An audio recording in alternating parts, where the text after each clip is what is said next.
ಇನ್ನೇನು ಕೆಲವೇ ಕ್ಷಣಗಳಲ್ಲಿ ದೆಹಲಿಗೆ ರಾಹುಲ್ ಗಾಂಧಿ ಬಂದಿಳಿಯಲಿದ್ದಾರೆ. ಬೆಳಗಾವಿಯ ಏರ್ಪೋರ್ಟ್ನಿಂದ ದೆಹಲಿಗೆ ಪ್ರಯಾಣವನ್ನ ರಾಹುಲ್ ಗಾಂಧಿ ಬೆಳೆಸಿದ್ದಾರೆ. ಕಾಂಗ್ರೆಸ್ ಸಂಸದ ರಾಹುಲ್ ಗಾಂಧಿಗೆ ಎಐಸಿಸಿ ಅಧ್ಯಕ್ಷ ಮಲ್ಲಿಕಾರ್ಜುನ್ ಖರ್ಗೆ, ಕೆಸಿ ವೇಣುಗೋಪಾಲ್ ಸಾಥನ್ನ ನೀಡಿದ್ದು ಏಮ್ಸ್ ಆಸ್ಪತ್ರೆಗೆ ಭೇಟಿ ನೀಡಲಿದ್ದಾರೆ. ಕಾಂಗ್ರೆಸ್ ನಾಯಕರು ಈಗಾಗಲೇ ಪ್ರಮುಖ ನಾಯಕರು ಏಮ್ಸ್ ಆಸ್ಪತ್ರೆಗೆ ಭೇಟಿಯನ್ನ ನೀಡುತ್ತಾ ಇದ್ದು, ಇನ್ನೇನು ಕೆಲವು ಕ್ಷಣಗಳಲ್ಲಿ ರಾಹುಲ್ ಗಾಂಧಿ, ಮಲ್ಲಿಕಾರ್ಜುನ್ ಖರ್ಗೆ, ಕೆಸಿ ವೇಣುಗೋಪಾಲ್ ಕೂಡ ಭೇಟಿಯನ್ನ ನೀಡಲಿದ್ದಾರೆ. ಒಟ್ಟಾರೆಯಾಗಿ ದೇಶ ಕಂಡ ಅತ್ಯುತ್ತಮ ಮಹಾನ್ ನಾಯಕರಾಗಿದ್ರು. ನಿಜಕ್ಕೂ ಸರಳ ಸಜ್ಜನಿಕೆಯ ವ್ಯಕ್ತಿತ್ವ ಮಾಜಿ ಪ್ರಧಾನಿ ಮನಮೋಹನ್ ಸಿಂಗ್ ಅವರದಾಗಿತ್ತು. 92 ವರ್ಷ ವಯಸ್ಸಾಗಿತ್ತು. ಅನಾರೋಗ್ಯ ಸಮಸ್ಯೆಯಿಂದ ಬಳಲ್ತಾ ಇದ್ದು ಇಂದು ರಾತ್ರಿ 9:51 ಸುಮಾರಿಗೆ ವಿಧಿವಶರಾಗಿದ್ದಾರೆ.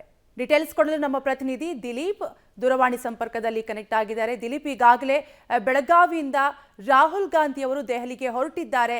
ಏನ್ ಡೀಟೇಲ್ಸ್ ಸಿಗ್ತಾ ಇದೆ?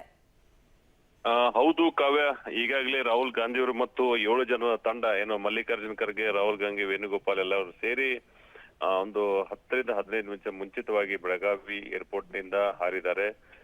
ಸುಮಾರು 2 ಗಂಟೆಗಳ ಕಾಲ ಬೇಕಾಯಿತು. 1:30 ರಿಂದ 2 ಗಂಟೆಗೆ ಮಧ್ಯರಾತ್ರಿ ಅವರು ದೆಹಲಿ ವಿಮಾನದಿಂದ ಇಳಿಯುವಂತದ್ದು. ಮತ್ತೆ ಒಂದು ಅರ್ಧ ಗಂಟೆ ತಡವಾಗಿ ಹಾರಿದ್ರು. ಯಾಕೆ ಅಂತಂದ್ರೆ ಅವರೊಂದಿಷ್ಟು ಪೈಲಟ್ಗಳು ಕಮ್ಯುನಿಕೇಶನ್ ಗ್ಯಾಪ್ ಆಗಿತ್ತು, ಲೇಟ್ ಆಗಿ ಬಂದ್ರು ಅಂತ ಹೇಳಿ ಹಾರಿರುವಂತದ್ದು. ಮತ್ತೆ ಇರ್ತಕ್ಕಂಥ ಇಲ್ಲಿ ನಾಳೆ ಎಲ್ಲಾ ಕಾರ್ಯಕ್ರಮಗಳನ್ನ ರದ್ದು ಮಾಡಲಾಗಿದೆ. ಮತ್ತೆ ನಾಳೆ ಏನು ಗಾಂಧಿ ಪ್ರತಿಮೆನ ಉದ್ಘಾಟನೆ ಮಾಡ್ಬೇಕು ಅದ್ರ ಮುಂದ್ಗಡೆ ಒಂದು ಮೌನ ಆಚರಣೆ ಮಾಡೋದ್ರ ಮುಖಾಂತರ ಶ್ರದ್ಧಾಂಜಲಿ ಸಭೆಯನ್ನ ಮಾಡ್ತೀವಿ ಅಂತ ಹೇಳಿ ಡಿ ಕೆ ಶಿವಕುಮಾರ್ ಅವರು ತಿಳಿಸಿರುವಂತದ್ದು ಕಾವ್ಯ. Thank you Dileep ಡೀಟೇಲ್ಸ್ಗಾಗಿ.